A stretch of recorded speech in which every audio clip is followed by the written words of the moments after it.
The school role in mental health is a very interesting balance between the responsibilities of parents, and clearly parents are in charge of directing the whole life of their child, not just the educational part. Students come to school, they come to learn, they come to learn social skills, they come to participate in activities and how to interact, and there's much more learning that takes place. And so I believe that there is a role for schools to play. It is to help support the family so that they can help support their child. I think if you were to ask 10 educators how they see their role in the behavioral health arena, you'd probably get 10 different answers. The word term. What word? Let's tap it out. Term.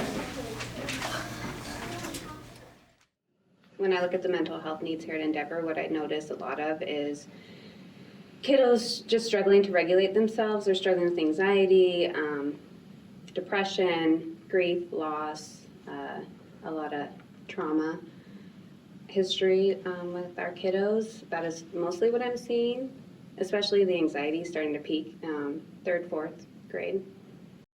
I had some students in particular that just had some really high needs, and I was laying in bed and I was like, how can I get them the help that they need? I knew that there was some external environmental things that were, making it difficult for them to get to where they needed to go.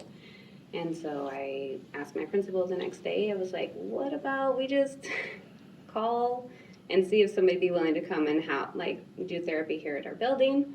And from there, it just sort of rolled into this awesome extra support that we could provide families and kids.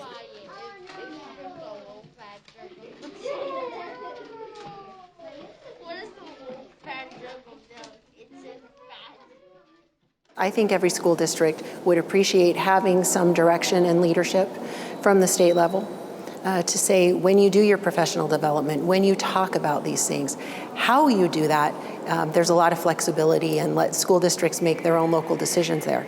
But to establish baseline standards that you need to talk about suicide ideation, you need to talk about how to handle stress and anxiety.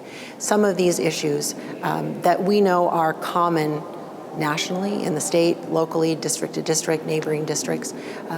It's important that we establish what those are. And so as we navigate how to proceed in addressing the issue, it's very critical that a thoughtful process take place. What is it that we're trying to solve? What's the best way to get there? And then how do we direct our resources so that we can effectively combat this issue that we're all facing? The work that educators do, the system that is set up to work for kids, we are really trying our best to make that work so that we do end up with healthy adults in the end, because that's our goal. The job of a teacher is so much more than the academic piece. I don't think people realize the work that happens in these classrooms on a daily basis. And the people who are here just fighting the good fight, trying to make sure that kids have access to every single thing that they possibly could need. Because it's a tough life. It can be for a lot of kids, and we don't want that to be the determining factor for their success later on.